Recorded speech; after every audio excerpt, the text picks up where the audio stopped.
హల్లెలూయా! దేవుని పరిశుద్ధ నామమునకు స్తోత్రం కలుగును గాక.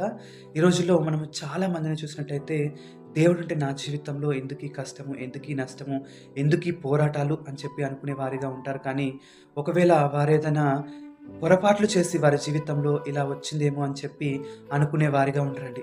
చూడండి, మనం పరిశుద్ధ గ్రంథంలో కూడా చూసినట్టయితే చాలామంది వారి పొరపాట్ల వలన వారు పతనమైన వారుగా దిగజారిపోయినట్టుగా మనం చూస్తున్నాం. నష్టపోయినట్టుగా మనం చూస్తున్నామండి.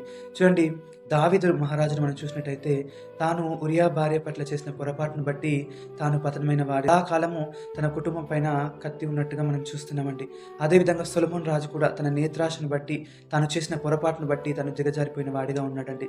ఇంకా మనము లోతు గారిని చూసినట్టయితే తాను నేత్రాశ వలన సొదొమను ఏర్పరచుకొని పొరపాటు చేయడాన్ని బట్టి ఆ సొదొమ వారి చేత తృణీకరించబడి తన భార్య ఉక్కు స్తంభమైనట్టుగా మనం చూస్తున్నాం.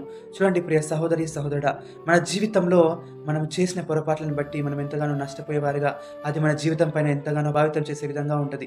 కాబట్టి మనము నిర్ణయాలు తీసుకునేటప్పుడు మనం పొరపాట్లు చేసేవారిగా కాకుండా, దేవా ఇది నీ చిత్తానుసారమేన అని చెప్పి మనం ఎప్పుడైతే దేవుని చిత్తానుసారంగా నిర్ణయం తీసుకొని మనం పని ప్రారంభించే వారిగా ఉంటాం, అప్పుడు మన జీవితంలో మనం పొరపాట్లు చేసేవారిగా ఉన్నాం. కాబట్టి నష్టమును, కష్టాలను, ఆ పోరాటాలు మన జీవితంలో వచ్చే విధంగా ఉండేయండి.